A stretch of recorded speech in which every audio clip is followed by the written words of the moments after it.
রয়ের প্রেসক্রিপশনে চলা একটি সন্ত্রাসী সংগঠন, যেই সংগঠন থেকে জঙ্গি তৈরির মাধ্যমে সারা বাংলাদেশ সাপ্লাই করা হতো এবং বিভিন্ন মসজিদ মাদ্রাসা থেকে শুরু করে প্রত্যেকটি জায়গায় তারা নির্মমতা চালাতো।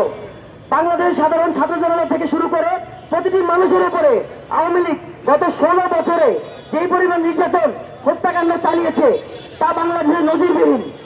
আমরা চাই না 24 পরবর্তী বাংলাদেশে সেইখানে কোনো খুনি ফ্যাসিস্ট হাসিনার কোন নিশানা এবং আওয়ামী লীগ থাকুক। বাংলাদেশে আওয়ামী লীগ নিষিদ্ধ হতে হবে এবং দিল্লির প্রেসক্রিপশনে চলা এই ধরনের কোন দল আমরা সাধারণ ছাত্র জনতা মেনে নিব না। জাতীয় নাগরিক পার্টির পক্ষ থেকে আমি স্পষ্টভাবে বলতে চাই, বাংলাদেশ আওয়ামী লীগকে নিষিদ্ধ করতে হবে, তাদের খুনের বিচার করতে হবে এবং বাংলাদেশে ঘটে যাওয়া প্রতিটি হত্যাকাণ্ডের বিচার আওয়ামী লীগের নিকট থেকে নিতে হবে। জাতীয় নাগরিক পার্টি সবসময় অন্যায় এবং নিপীড়িত মানুষের কথা বলবে এবং বাংলাদেশ আওয়ামী লীগের বিপক্ষে সবসময় থাকবে। ইনকালাব জিন্দাবাদ।